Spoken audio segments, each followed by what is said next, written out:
Assalamualaikum warahmatullahi wabarakatuh, sahabat Kunoke. Ini Kang Apo, salah satu yang selama ini memang kemarin menyoroti masalah kejadian longsor di Cilengkang, terbilang vokal kalau saya, dan dia salah satu yang kontra. Dan saya barusan melihat bahwa banyak yang tidak setuju bahwa terjadi longsor akibat arunika. Menurut Kang Apo sendiri akan seperti Kang Apo yang semula? Kalau saya mah tetap tidak menyalahkan arunika, tapi di situ ada potensi rawan bencana longsor. Mau tidak mau di atasnya itu harus ada pembatasan aktivitas, baik bangunan maupun aktivitas manusianya. Itu satu catatan penting, gitu kan. Mau siapapun, dan bukan hanya arunika, sepanjang lereng itu harus ada pembatasan, karena itu daerah rawan. Terungkap tadi dengan sejarah beberapa kali longsoran. Nah, itu satu. Yang kedua, solusinya adalah semua pihak mau tidak mau melakukan upaya-upaya struktural, membuat garis sepadan tebing, membuat bagaimana aliran air, tidak hanya port tapi semua. Pokoknya itu bagian kecil, gitu kan. Karena di situ ada potensi rawan bencana, itu yang paling penting, gitu kan.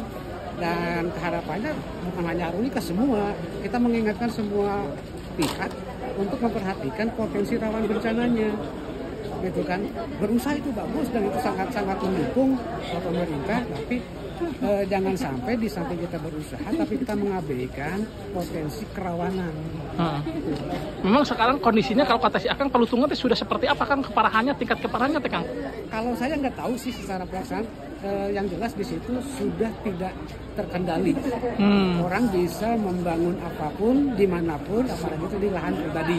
Iya. Nah, sebenarnya pemerintah daerah bisa menerapkan pengendalian itu melalui Perbup yang sudah ada. Perbup nomor 84 tahun 2020. Itu sudah diatur pola pemanfaatan ruang. Kawasan Palutungan itu dibagi 12 kawasan. Nah, berarti selama ini belum dilaksanakan itu tuh yang Perbup itu, berarti?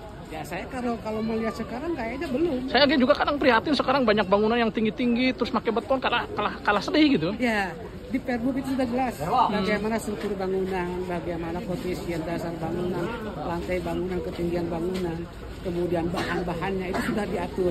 Bagaimana harus melakukan mitigasi bencananya.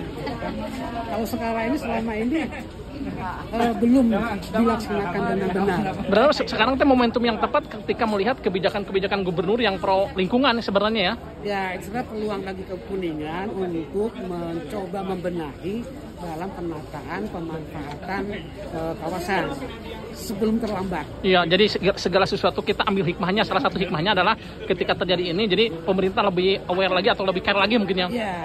Ya, semua pihak lah, bukan pemerintah, masyarakat, dunia usaha. Kita tidak lagi menyalahkan kokek atau segala macam, tapi kita sebut bahwa di kawasan Palutungan adalah kawasan potensi rawan bencana. Kita petakan bagaimana aktivitas pembangunan harus seperti apa, itu yang paling penting. Dan pemerintah yang punya kewenangan dalam pengendalian. Karena memang pemerintah yang punya itu yang lebih. Tadi kan kebijakan ketika masyarakat bahwa ini tanah sendiri, tapi ketika mereka aturannya jelas, rada hesenya. Siap, terima kasih dulu Kang Apo, nanti ngobrol lagi Kang Apo. Ya, sama-sama.